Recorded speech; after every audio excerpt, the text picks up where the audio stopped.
Good morning, everybody. It's Brett, your Thankful Carnivore. It is May the 13th, a Wednesday, and this is today's Thankful Carnivore Report.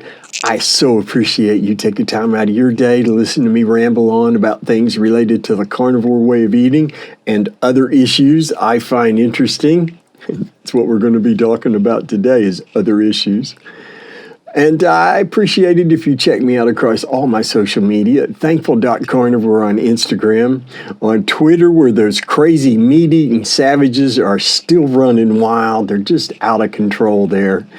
It's Stickman Bleeding. That's STICKMANBLEEDIN. Don't add a G. Facebook, YouTube, Thankful Carnivore.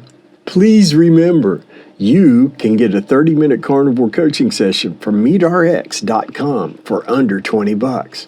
That's right. You could book me for a 30-minute carnivore coaching session at meatrx.com for under $20.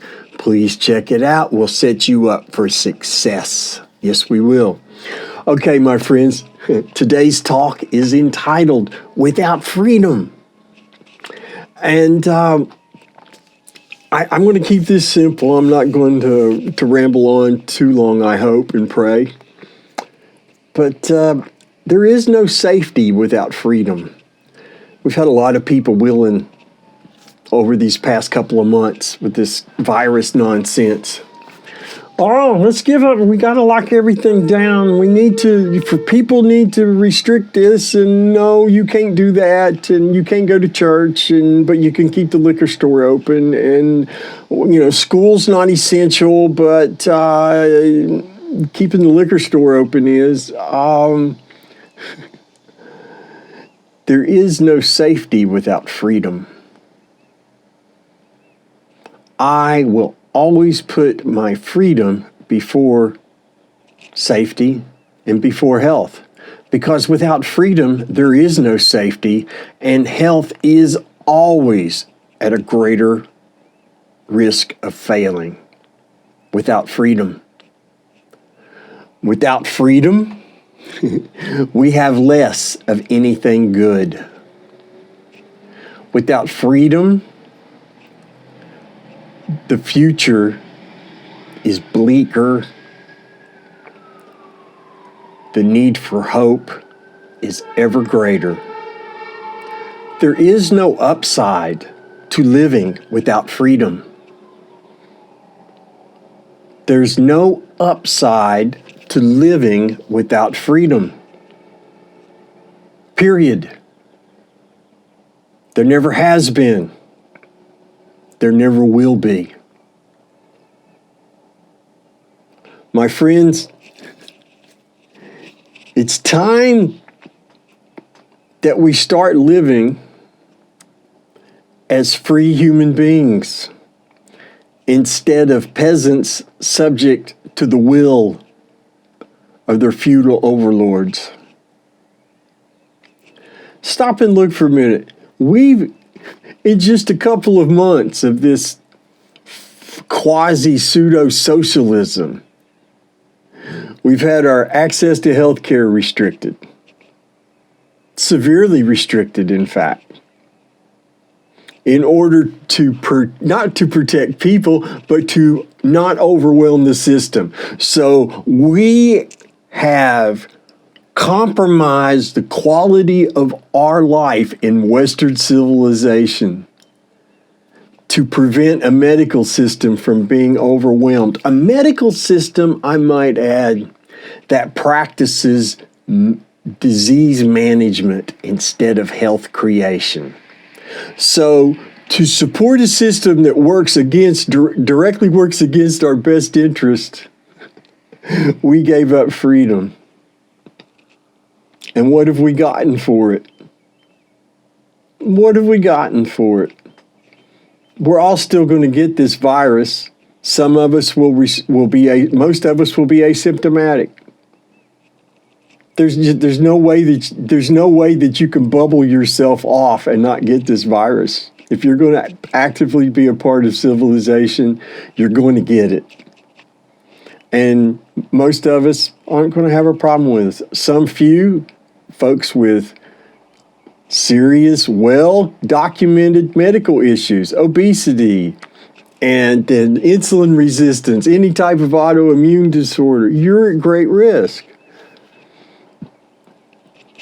But the majority of us, no, we're not. So the people who are at risk should be the ones who are quarantined, who are practicing social distancing, and who are taking appropriate precautions.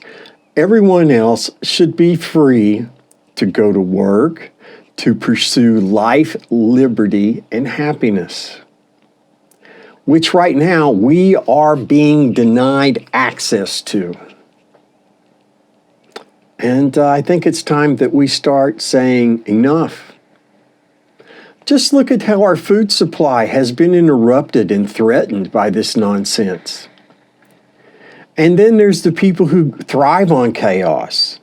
And you have the totalitarians in certain state governments who are actively going out of their way to keep people as miserable as possible, to make them as dependent upon government as is possible, to deny the rights in the Constitution, the right to free speech, the right to assemble, freedom of religion. We see it time and time again. But hey, got to keep those liquor stores open, don't we? Because those are what's really essential.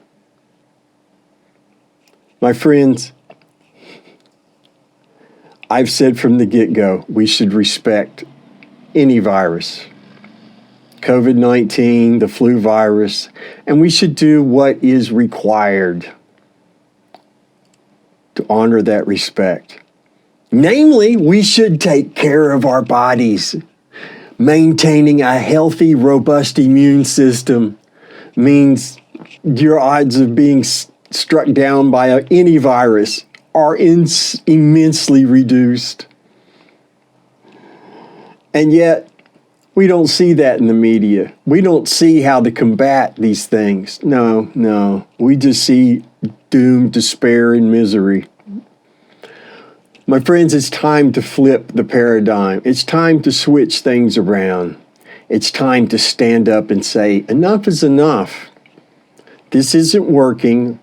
I'm not going to be miserable to satisfy your fear anymore. My job is not to placate your fear. I'm not responsible for you being afraid of things you should only respect. And I'm not responsible if you choose to eat garbage and toxic nonsense and make yourself susceptible to viruses. It's not my responsibility to protect you when you do that. It's your responsibility to take care of yourself. And I encourage you all to do so. Let's be individuals working together to create a more commonsensical way of thinking. Let's be responsive instead of reactive. And let's all say no to totalitarianism wherever and to whatever degree we see it. My friends, do the things you need to do to take care of you today.